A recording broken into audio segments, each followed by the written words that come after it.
ഇത് മല്ലിപ്പൊടി ആണ് തോന്നുന്നു കേട്ടോ. ഏയ് ഇതാ മല്ലിപ്പൊടി. ഏതെങ്കിലും ഒന്ന് ഉറച്ചു നിൽക്കൂ.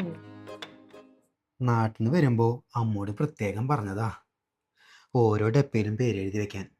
കേട്ടില്ല? അത് നല്ലൊരു ഐഡിയ ആയിരുന്നല്ലോ. ആകെ കിട്ടിയത് ഒരു ബുദ്ധിയില്ലാത്ത ഭാര്യയും. ബോധമില്ലാത്തൊരു ഭർത്താവ്.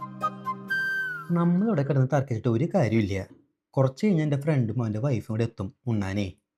അല്ല, അവരെന്തിനാ ഇപ്പൊ പെട്ടെന്ന് ഇങ്ങോട്ട് വരണേ? നമ്മൾ പുതുമോടിയല്ലേ. എന്നാലേ നമുക്ക് പുറത്തുനിന്ന് ഫുഡ് ഓർഡർ ചെയ്താലോ? ഏയ് അത് ശരിയാവില്ല. അവൻ ഇവിടുത്തെ എല്ലാ ഹോട്ടലിലും കയറി കഴിച്ചിട്ടുണ്ട്. ഇനിയിപ്പൊ എന്താ ചെയ്യാ? നമുക്കിന്നൊരു കാര്യം ചെയ്യാം. നാട്ടിൽ നിന്ന് അമ്മ കൊടുത്തു വിട്ട അച്ചപ്പം, മുറുക്ക്, കുഴലപ്പം അതൊക്കെ ഓരോ പ്ലേറ്റിൽ അങ്ങോട്ട് വെച്ച് നിരത്താം. എന്നാലേ കൂട്ടത്തിൽ ഒരു അസൽ ചായ ഇങ്ങോട്ട് വെച്ചു കൊടുത്താക്കാം. നന്നായി. നാട്ടിൽ നിന്ന് 2 മാസം ആകുമ്പോഴേക്കും അച്ഛനും അമ്മയും ഇങ്ങോട്ട് വരും. അപ്പോഴേക്കും എനിക്കൊരു ചായയെങ്കിലും ഉണ്ടാക്കാൻ പഠിക്കണം. അല്ല, ചാമിന് ചായ ഉണ്ടാക്കാൻ അറിയില്ലേ? ഇല്ല, തനിക്കിപ്പോ ഒന്നും അറിയില്ലേ?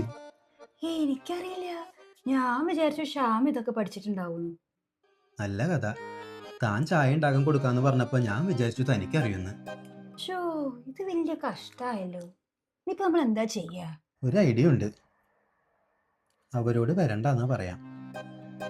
അത് നല്ലൊരു തീരുമാനമാണ്. ഉം.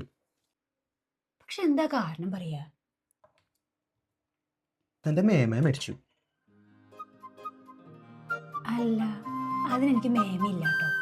അതിപ്പോ നന്നായില്ലേ?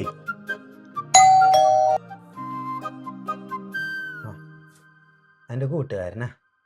ഉച്ചയ്ക്ക് വരാൻ പറഞ്ഞാൽ രാവിലെ വരും. തെണ്ടി.